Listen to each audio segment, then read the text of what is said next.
Ouvrons à présent la chemise consacrée à la fête de l'unité nationale du Cameroun. Ce 16 mai, justement, journée mondiale du vivre ensemble pour la paix. Et dans notre série sur l'unité nationale, le 19h50 s'est rendu dans un quartier cosmopolite de Douala, le camp Yabassi. Dans cette bourgade de Douala 2e vivent plusieurs groupes ethniques et même une forte communauté étrangère. Lil Piedou, Henri Chinda et Franck Zouami nous accompagnent. C'est l'un des plus vieux quartiers de la ville de Douala, le camp Yabassi, situé dans le nord de l'arrondissement de Douala 2e. Ici, y vivaient uniquement les populations venues du département d'Unkam. Les premiers habitants sont les ressortissants du camp, plus précisément les Yabassiens, que les chefs Douala, de Bonhomme King, ont cédé aux ressortissants d'une camp. Plus de 89 ans après, c'est une nouvelle configuration. Le quartier s'identifie aujourd'hui à la vente des pièces automobiles à cause de la forte présence de la communauté nigériane dans la zone. Ça fait pratiquement déjà 44 ans que je suis au Cameroun, puisque je suis venu ici en 75, étant jeune. Bref, si le Cameroun n'était pas bon, je ne pouvais pas être là jusqu'au présent. Je vis au Cameroun depuis presque 20 ans. On vit quand même bien avec les gars des quartiers, on n'a pas le problème. À côté de ces Nigérians, des Maliens, des Guinéens, des Nigériens, des Banènes, des Bamouns, des Bamileke, entre autres, qui ont retrouvé les ressortissants d'Unkam, raison pour laquelle le quartier s'appelle camp Yabassi. Chacun exerce son activité en toute sérénité. Ça fait près de 45 ans que je suis dans le quartier, vivant en Dorpassi, mais j'ai passé tout mon temps au camp Yabassi en faisant mon petit métier. Nous accueillons tout le monde, natifs ou venus d'ailleurs. Nous faisons tout ce qui est à notre pouvoir pour conserver cette unité nationale. Moi, je ne vois aucun inconvénient avec les autres tribus. Nous sommes tous les Camerounais et les Camerounaises. Malgré tout ce qu'il peut y avoir, nous sommes là avec les Bamouns, chacun se débrouille comme il peut se débrouiller et trouve son compte à la fin de la journée. C'est comme ça que nous passons la journée. Certains ont même acquis des terrains et y font pousser des immeubles qui changent la physionomie d'une zone jadis réputée infréquentable à cause de l'insécurité. Les efforts menés par le chef de quartier et les comités de vigilance permettent au quotidien aux habitants de trouver des solutions à leurs problèmes avec la mise en place d'une politique de justice équitable.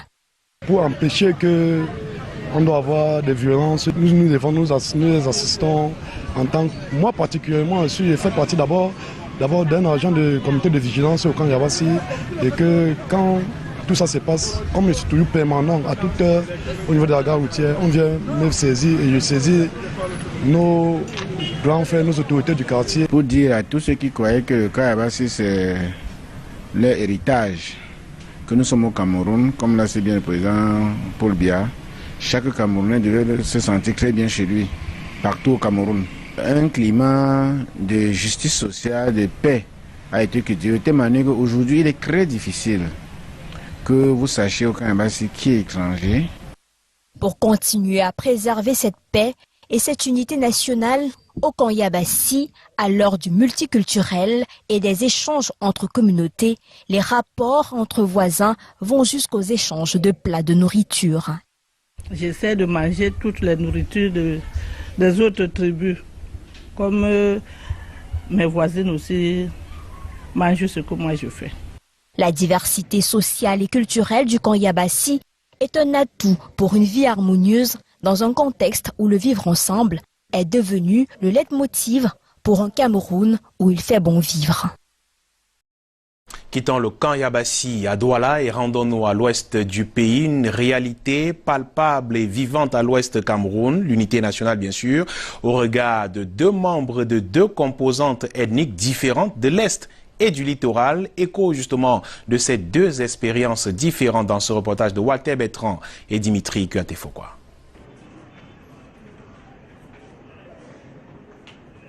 L'unité nationale est effective et palpable à l'ouest Cameroun. Ici, plusieurs composantes ethniques cohabitent en harmonie. Pas de climat de méfiance des uns envers les autres, encore moins de clivage. d'écart ou de disparité. Pour preuve, Jacob Guni, journaliste de profession, originaire de l'Est, marié à une fille de l'Ouest, par ailleurs adjoint au maire de Bafoussam Ier.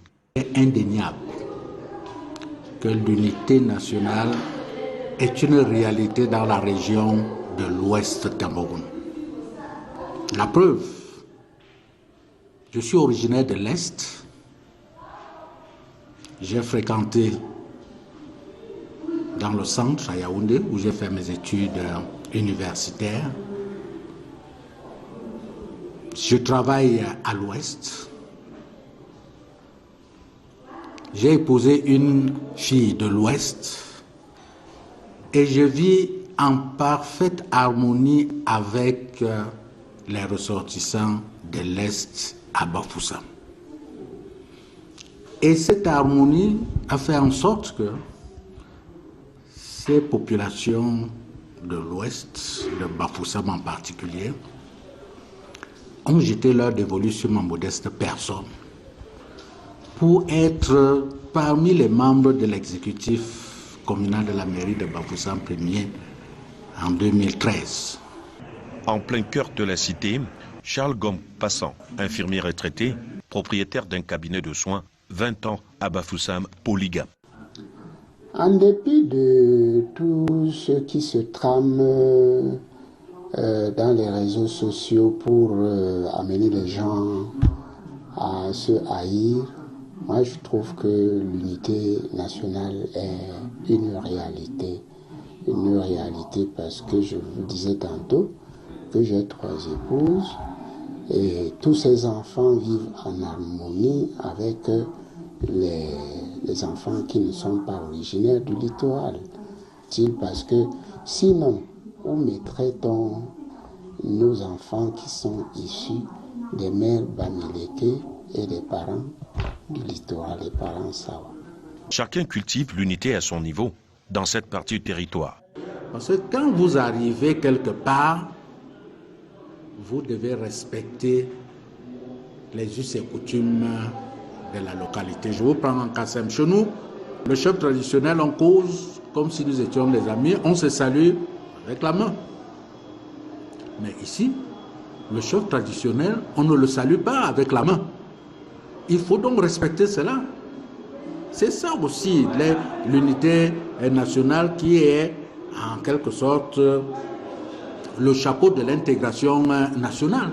Le respect mutuel, les composantes sociales continuent à forger l'unité nationale. Empruntons le chemin du vivre ensemble justement pour nous retrouver à Yaoundé, précisément au lycée de Coleton où le premier vice-président de l'Assemblée nationale a rencontré cet après-midi les élèves. Vous avez des détails sur ce sujet, Alain Islan-Kanga. Bonsoir. Bonsoir Michael, bonsoir à tous. Effectivement, le réseau Espérance Jeunesse du Parlement camerounais a pris pied ce jour au lycée de Coleton. Au menu de la rencontre de ses élus avec les élèves, la question du vivre ensemble dans la paix, sans violence et exclusion. Les détails avec Rodrigue Tanguay et Bertrand Tassé. Ils ont bravé la pluie battante de ce matin sur Yaoundé. Ces élèves du lycée bilingue de Coleton, certains de leurs parents, leurs encadreurs, mais surtout les députés de la nation, réunis autour du réseau Espérance Jeunesse avec un invité VIP, le premier vice-président de l'Assemblée nationale, Hilarion Eton. Moment majeur du passage de cette caravane scolaire Mani Jeune qui part en réalité d'un Coleton. Un soutien logistique à 115 élèves déplacés du nord-ouest et du sud-ouest, fréquentant désormais ce lycée, et ce à la grande satisfaction du chef d'établissement. Je pense que si nous avons les 6 000 élèves du lycée bilingue de Coleton qui passent, sûrement nous aurons gagné pratiquement 4 000 élèves. À ces jeunes et tous les autres, primés pour leur excellence scolaire, les députés prodiguent le précieux conseil proscrivant des comportements négatifs pour la construction d'un pays qu'ils sont appelés à gérer demain. Pouvons-nous dire qu'aimer le Cameroun, c'est laisser tout s'y faire. Ou qu'aimer les Camerounais, c'est les laisser faire tout ce qu'ils veulent, quand ils le veulent, comme ils veulent et où ils veulent. Là, ça s'appelle en d'autres termes la préparation de l'anarchie. Et que deviendrait alors le Cameroun? La caravane entend faire le tour de tous les départements du Cameroun, reprendant le discours de la concorde, de l'harmonie et du vivre ensemble, et donc prévenir les dérives. Vous avez un certain nombre de dérives qui sont courantes. Vous avez la violence, les drogues, la sexualité irresponsable, la consommation de l'alcool, l'irrespect, la perte des valeurs familiales, la perte de repères, l'absence de savoir-vivre et de savoir-être. Va pour la promotion des politiques publiques et actions en faveur de l'enfance et de la jeunesse. Et la question du vivre ensemble, on la prolonge avec l'invité du 19h50, le ministre de la Jeunesse et de l'Éducation civique, Mounouna Fotso, avec nous sur ce plateau. Bonsoir, monsieur le ministre. Bonsoir, Alain. Alors, nous venons de constater cette euphorie chez les jeunes compatriotes, élèves de nos lycées. Quelle contribution la jeunesse peut-elle apporter à la mise en route du thème de ce 20 mai, qui est, je le rappelle, unité dans la diversité, atout majeur du peuple camerounais dans sa marche résolue vers l'émergence? Oui, merci. Permettez-moi d'abord de remercier le responsable de Canal 2 International pour cette invitation pour parler des manifestations civiles de la 47e édition de la fête nationale. C'est ainsi que Canal 2 International est un média citoyen qui s'intéresse à cette fête nationale. Et pour répondre à votre question, je voudrais dire ici que c'est le rôle de la jeunesse de contribuer à la mise en œuvre de cette thématique qui les intéresse. Parce que quand on parle d'émergence aujourd'hui, c'est l'avenir de ce pays. L'avenir de ce pays, c'est la jeunesse. Et donc, la jeunesse doit être consciente plus que jamais de l'atout qu'est notre diversité pour consolider notre unité nationale, mais surtout être engagé dans le chantier de l'émergence tel que le souhaite le chef de l'État, son excellent M. Paul Biya. Alors, cette journée a été l'occasion du lancement officiel du village de l'unité et du vivre ensemble. Monsieur le ministre, on vous a beaucoup entendu parler du vivre ensemble camerounais. De quoi s'agit-il exactement et deuxièmement, que donne à voir ce village de l'unité et du vivre ensemble? Oui, les deux activités majeures du programme national harmonisé de cette 47e édition de la fête nationale sont les journées du vivre ensemble camerounais, les JVEC, et le village d'unité et d'intégration nationale qui sont organisées sur l'ensemble du territoire national. En fait, ces deux activités visent le même objectif, à savoir promouvoir le vivre ensemble. D'abord, à travers un certain nombre d'activités qui sont contenues dans les journées de vivre ensemble camerounais, qui sont des carrefours locaux de vivre ensemble, qui sont organisés dans les esplanades des chefferies et des autres lieux publics, pour que les Camerounais échangent sur leur vivre ensemble à la base. Cela se termine par effectivement un carrefour national au niveau du village de l'unité d'intégration nationale, au siège des institutions ici à Yaoundé, qui se déploie cette année au palais polyvalent des sports de Yaoundé. Mais également, il y a des olympiades de vivre ensemble camerounais pour permettre aux jeunes scolaires, universitaires, de parler également de ce vivre ensemble, maîtriser la construction de notre unité, de notre intégration nationale à travers des quiz et des jeux divers. Et cela se passe également au niveau des villages organisés à cet effet. Vous avez aussi les tournois sportifs du vivre ensemble. Vous connaissez le rôle du sport dans la promotion du vivre ensemble.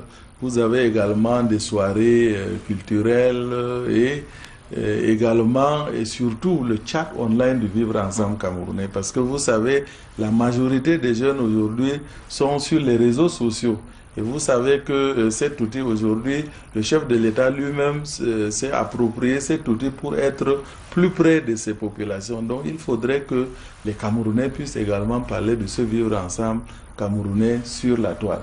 Donc ce sont les journées, mais le village, quant à lui, c'est un lieu physique qui oblige les populations, les Camerounais à se fréquenter. Parce que pour promouvoir le vivre ensemble, il faut apprendre à se côtoyer, échanger, à partager. Et donc, le village de l'unité et d'intégration nationale a, des centres d'intérêt qui attirent les populations, en général les jeunes en particulier, pour pouvoir se côtoyer, se partager, apprendre aussi des uns et des autres et surtout découvrir nos diversités. Alors, à côté de notre armée, défileront aussi les jeunes et chaque année un effort devrait être fait pour une plus-value dans sa participation. Quelle est la particularité du défilé civil cette année? Oui, le défilé civil cette année, comme les autres activités de manifestation civile, vise à répondre au contexte, à l'environnement actuel et comme vous le savez, ce sera le premier défilé que présidera le chef de l'État. C'est le premier défilé de son mandat de grandes opportunités et lequel mandat il s'est engagé également à offrir beaucoup d'opportunités mais également à accorder une place de choix aux jeunes, aux femmes. Donc ce défilé va essayer de refléter ce contexte-là de grandes opportunités pour les jeunes, pour les femmes, pour les populations en général, mais également répondre au contexte d'insécurité et l'appel à la paix qu'il a lancé en direction de ses compatriotes.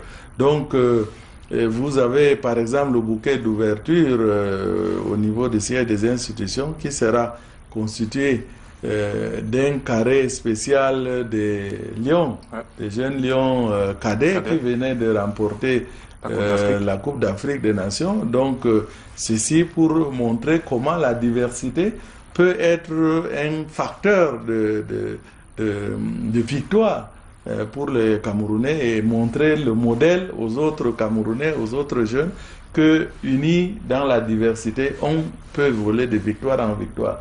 Mais il y a également un carré spécial des success stories du plan triennal spécial jeune que le chef de l'État a prescrit et qui est aujourd'hui opérationnel pour montrer également que les jeunes peuvent réussir dans la vie avec l'appui du gouvernement, avec tous ces projets et programmes en faveur des jeunes. Donc, il y a également un carré spécial des déplacés internes, parce que là aussi, vous savez, il faudrait montrer comment les communautés d'accueil et les communautés déplacées vivent ensemble dans l'harmonie. Merci, Monsieur le ministre.